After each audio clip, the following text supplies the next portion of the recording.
और सबसे ज्यादा ड्रॉप आउट इस मुल्क में अगर स्कूलों में है तो मुसलमानों में है।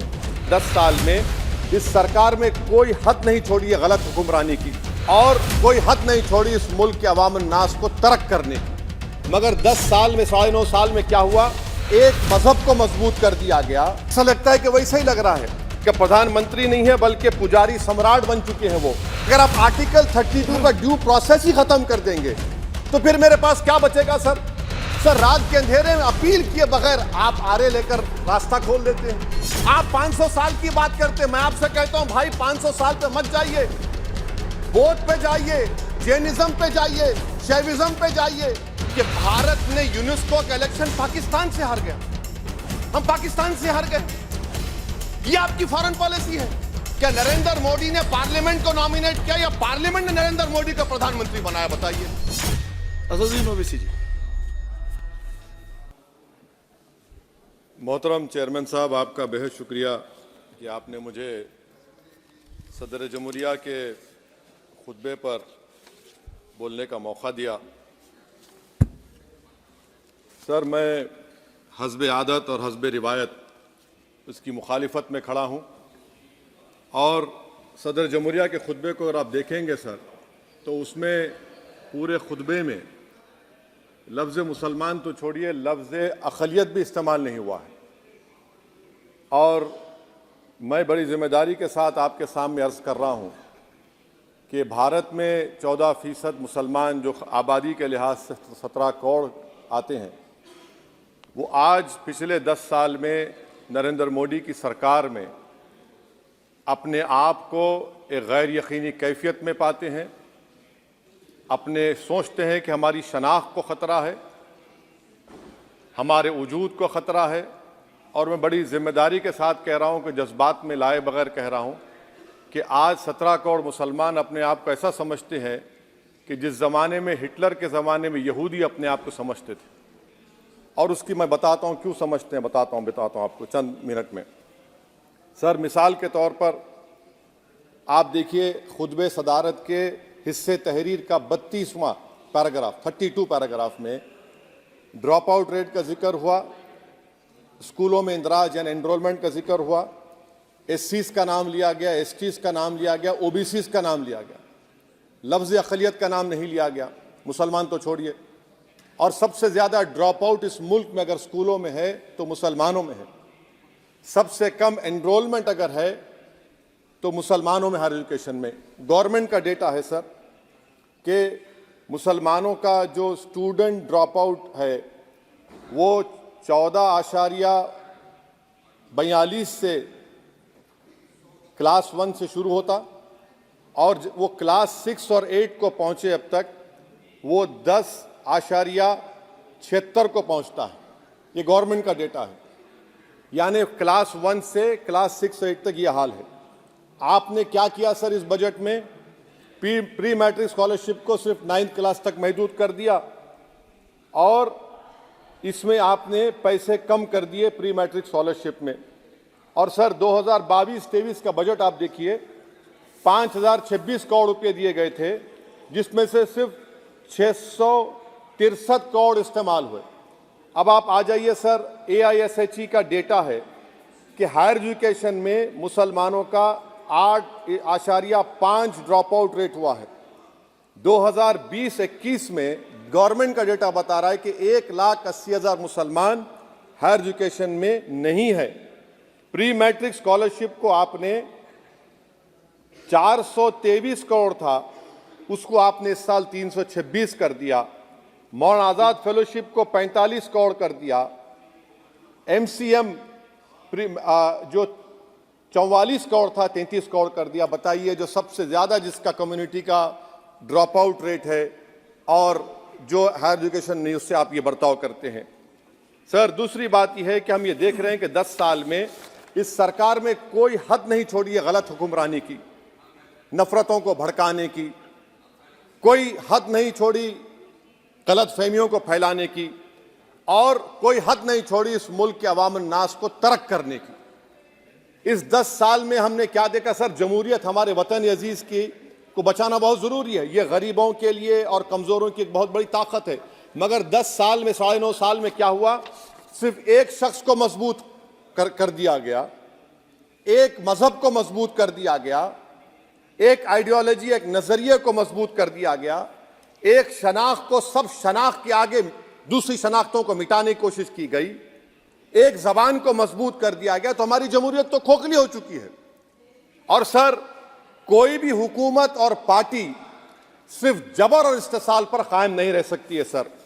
दूसरा पॉइंट सर जो मैं आपके सामने अर्ज करना चाह रहा हूं, CAA के कानून के ताल्लुक से मरकजी एक वजीर ने अखबार में बयान दिया कि हम 8 दिन में करने वाले हैं। आप 8 दिन में करेंगे, 8 दिन में एहतजाज शुरू होगा मुल्क के कोने कोने में। आप CAA को मजहब से खत्म कर दीजिए, मजहब से जोड़ेंगे तो आपका इरादा बुरा है। आप भारत की अक़लियतों को, भारत के मुसलमानों को, दलितों को आप परेशान करने का आपका इरादा है। सर, दूसरी बात यह है कि CAA के खिलाफ क्यों हम हैं? क्योंकि सीमांचल के मुसलमान को आप बांग्लादेशी कहते हैं। कोई मिनिस्टर मुझे कहता है कि घुसपैठी है, रोहिंग्या है। तो CAA को मजहब से जोड़ना गलत था, उसको निकालिए। मगर हमारे देश के प्रधानमंत्री सर, वतन अजीज के वजीर आजम, मैं बड़ी जिम्मेदारी के साथ कह रहा हूं कि मैं अपने बचपने में जब हिस्ट्री पढ़ता था तो मैंने एक स्टैचू की फोटो देखी थी, प्रीस्ट किंग ऑफ मोहनजोदारो। ऐसा लगता है कि वैसा ही लग रहा है कि प्रधानमंत्री नहीं है बल्कि पुजारी सम्राट बन चुके हैं वो। और मैं क्यों कह रहा हूं कि हमारे सदर जमहूरिया ने कहा था कि 22 जनवरी एक तारीखी दिन है, बिल्कुल तारीखी दिन है। 22 जनवरी की बुनियाद 6 दिसंबर 92 को रखी गई। 22 जनवरी की बुनियाद 86 में ताले खोलकर रखी गई। 22 जनवरी की बुनियाद GB पंत ने रखी थी, इसीलिए तारीखी दिन है।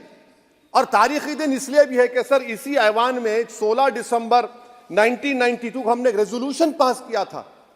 आप बताइए कि आज इस मुल्क में चाहे कोई सेकुलर पार्टी का हो या जो भी हो, वाले सब सेकुलर है, बुरा मैं हूं, किसी में हिम्मत नहीं है कि 6 दिसंबर की बात की जाए। और वो तारीखी दिन इसलिए भी है सर, इंसाफ करने वालों में एक NCLT के चेयरमैन, एक गवर्नर और एक नामजद शुदा रुकने पार्लियामेंट बैठे हुए थे। अब आप बताइए मेरे पास बचा क्या है? बचा यह है कि आर्टिकल 32 बचा है जिसको बाबा साहब अम्बेडकर ने दिया। आज मुल्क के 17 करोड़ मुसलमान भारत के वजीर आजम पर एतमाद भरोसा नहीं करते, बिल्कुल नहीं करते, बता रहा हूं, खुल के कह रहा हूं। अगर आप आर्टिकल 32 का ड्यू प्रोसेस ही खत्म कर देंगे तो फिर मेरे पास क्या बचेगा सर? क्या बचेगा? मैं तो यहां खड़े होकर वो सुप्रीम कोर्ट के मायानाज बेबाक वकील दुष्यंत दवे की तरह तो नहीं कह सकता। मुझे आज भी रूल ऑफ लॉ में भरोसा है, मुझे आज भी कानून पर, संविधान पर भरोसा है, मगर ड्यू प्रोसेस तो फॉलो होना चाहिए। ड्यू प्रोसेस फॉलो नहीं हो रहा। एक तारीखी दिन 22 जनवरी था, एक तारीखी दिन 31 जनवरी था। सर, रात के अंधेरे में अपील किए बगैर आप आरे लेकर रास्ता खोल देते हैं। क्या पैगाम दे रहे हैं सर? 600 साल की मेहरौली की मस्जिद को बगैर कोई नोटिस दिए आपने डिमोलिश कर दिया। मैं जिम्मेदारी के साथ कह रहा हूं कि भारत के प्रधानमंत्री और उनकी सरकार भारत के मुसलमानों से उनकी शनाख्त को छीनना चाहते हैं। ख्वाजा अजमेरी के आस्थाने पर चादर बिछाइए, मगर आप जो चादर मुझसे छीनना चाह रहे हैं, मेरी मस्जिद है, आप हर मस्जिद को छीनना चाहते हैं। आप बताइए 17 करोड़ मुसलमानों को क्या पैगाम दे रहे हैं आप कि आप हर मस्जिद को छीन लेंगे मुझसे? फिर मेरा वजूद किस माने रखता है? मेरा शनाख्त क्या माने रखता है? रूल ऑफ लॉ क्या माने? अच्छा, 1991 के प्लेसेस ऑफ वर्शिप एक्ट पर क्यों नहीं बोलते आप लोग? आप उस पर कायम है नहीं है। आप 500 साल की बात करते, मैं आपसे कहता हूं भाई 500 साल पे मत जाइए, बौद्ध पे जाइए, जैनिज्म पे जाइए, शैविज्म पे जाइए, कहां रुकेंगे? अरे इस देश को आजादी मिली 47 में, संविधान मिला हमको बाबा साहब अम्बेडकर का, बराबरी का। उससे पहले तो राजा रजवाड़े थे, जमहूरियत नहीं थी, लोकतंत्र नहीं था, मगर आप उसको उस बारे में लेके जाते। अरे 500 साल आगे क्या होगा बताइए? आप किसी एक सिविलाइजेशन, सर ऐसा अंग्रेजी में किसी ने कहा था, civilisation can not be rewritten by hatred, history can not be corrected by demolition. आप ये नहीं कर सकते। और मैं उम्मीद करता हूं कि जब मौर्रिख तारीख लिखेगा, नरेंद्र मोदी इस मुल्क में तारीख लिखना चाहते हैं। क्या तारीख लिखना चाहते हैं? कि मैंने इस देश को, गांधी अंबेडकर के देश को मैंने हिंदू राष्ट्र बना दिया। मैं उम्मीद करता हूं कि हमारे भारत के हमारे हिंदू भाई देश के प्रधानमंत्री की सोच को नाकाम करेंगे, उन पर है। अब देखते हैं क्या होता है। सर, नेबरहुड फर्स्ट की पॉलिसी है। नेबरहुड फर्स्ट क्या हो रहा है सर? हम सोशल मीडिया के जरिए फॉरेन पॉलिसी चला रहे हैं। मालदीव छोटा मुल्क, वो हमको आंख दिखा रहा है, चीन की गोद में बैठ गया। हमारे लद्दाख में हमारे जो लोग जानवर को लेकर घास चराए जाते, वहां पर चीन की आर्मी आके रोक रही। बताइए, बांग्लादेश चीन की गोद में बैठा हुआ है। आप गैलेंट्री अवार्ड दे रहे हैं, क्यों दे रहे हैं? कि चीन बैठा हुआ है। तो आपका बफर जोन गया कहां भाई साहब?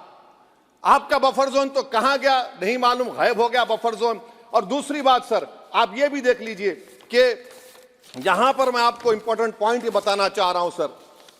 ये हम बोलते हैं India middle east economic corridor, कितना पैसा है बताइए, वो नहीं बताया जाता। अच्छा सर, सबसे तकलीफदेह बात मेरे लिए है कि भारत ने यूनेस्को का इलेक्शन पाकिस्तान से हार गया। हम पाकिस्तान से हार गए, ये आपकी फॉरेन पॉलिसी है। यूनेस्को के इलेक्शन हम पाकिस्तान से हार गए। अच्छा, मामला इजराइल का, फलस्तीन का, गाजा का आया। अक्टूबर में 10,000 लोग मर गए, हमने यूएन में सीज फायर की तायीद नहीं की। दिसंबर आया, 20,000 मर गए, तो हमने तायीद कर दी। क्यों तायीद की? क्योंकि ग्लोबल साउथ को हमको फॉलो करना पड़ रहा है। भारत ग्लोबल साउथ को फॉलो कर रहा है। मेरे लिए तकलीफदेह बात है, यह आपकी नाकामी का बहुत बड़ा सबूत है। इसीलिए हम बता रहे हैं कि यह सरकार की बहुत से नाकाम। सर, अलीगढ़ मुस्लिम यूनिवर्सिटी, आखिरी पॉइंट, अलीगढ़ मुस्लिम यूनिवर्सिटी। सर, आप उत्तर प्रदेश से आते हैं। सर, 81 में एक्ट पास हुआ। हमारा लॉ ऑफिसर कोर्ट में कहता है कि मैं पार्लियामेंट के एक्ट को नहीं मानता। कैसे नहीं मानते सर? क्या नरेंद्र मोदी ने पार्लियामेंट को नॉमिनेट किया या पार्लियामेंट ने नरेंद्र मोदी को प्रधानमंत्री बनाया? बताइए। 81 के एक्ट को नहीं मानते सर। 2 ही तो सेंट्रल यूनिवर्सिटी है मुसलमानों के। 1,80,000 आप ही के सरकार के दौर में मुसलमान हायर एजुकेशन निकल गए। आप अलीगढ़ मुस्लिम से छीनना चाह रहे हैं। Theory of separation of powers में एग्जीक्यूटिव हमको डिक्टेट करेगा। मेरी आवाज तो पार्लियामेंट है, अब मेरी आवाज के खिलाफ एग्जीक्यूटिव सुप्रीम कोर्ट में बोलता है। अलीगढ़ मुस्लिम यूनिवर्सिटी से इतनी नफरत क्यों है आपको? वहां पर तो हिंदू भाई भी पढ़ते हैं। सर, ये अलीगढ़ मुस्लिम यूनिवर्सिटी का मामला है सर। तो मैं आपसे इस बात पर, इस शेर पर अपनी बात को खत्म कर रहा हूं सर। आप भी उर्दूदां हैं जी। मसीहाओं को जब भी आवाज दी है, अहमद फराज का शेर है जी जी। मसीहाओं को जब भी आवाज दी है, पलट कर आ गए हर बार कातिल। मसीहाओं को जब भी आवाज दी है, पलट कर आ गए हर बार कातिल। वहां क्या दाद खाही क्या गवाही, वहां क्या दाद खाही क्या गवाही, जहां हो मुंसिफों के यार कातिल। सर, मैं फिर से हुकूमत से मुतालबा करता हूं कि अल्पसंख्यक समाज के बजट के स्कॉलरशिप को आप डिमांड ड्रिवन करिए। भारत के प्रधानमंत्री प्रधान सेवक रहिए। आप कोई प्रीस किंग मत बन जाइए। आप जीतेंगे, कौन जीतेंगे देश तय करेगा। मगर याद रखिए, 17 करोड़ मुसलमान आज गम और गुस्से में हैं और इस बात को महसूस कर रहे हैं, इस बात को महसूस कर रहे हैं कि प्रधानमंत्री को हम नोट नहीं दिए, मगर हमारा प्रधानमंत्री है। आखिर ये प्रधानमंत्री 17 करोड़ मुसलमानों की उनकी शनाख्त को कैसे मिटा रहे हैं, कैसे उनको आप मार्जिनलाइज कर रहे हैं। इसीलिए सर, मैं उम्मीद करता हूं कि हमारे सेक्युलरिज्म जो है, वो मैं पॉलिटिकल सेक्युलरिज्म कभी नहीं माना। जो सेक्युलरिज्म संविधान में लिखा गया, उसकी हिफाजत करेंगे। मुल्क अहम है, वरना याद रखिए, आप चुनाव जीते हैं हारे, मगर अगर आप 17 करोड़ एक जनता को आप गैर यकीनी कैफियत पैदा कर देंगे, ये देश के हित में नहीं होगा। बल्कि हम तो उम्मीद कर रहे हैं कि ड्यू प्रोसेस अदालत फॉलो करेगी। अदालत अगर एक तरफा फैसले करेगी तो गलत होगा सर। बहुत बहुत अगर आप ये खबर फेसबुक पर देख रहे हैं तो वीडियो को लाइक करके पेज को फॉलो करें। इसके अलावा अगर आप इस खबर से यूट्यूब के जरिए जुड़े हैं तो चैनल को सब्सक्राइब करके बेल आइकन दबाना बिल्कुल ना भूलें। नमस्कार।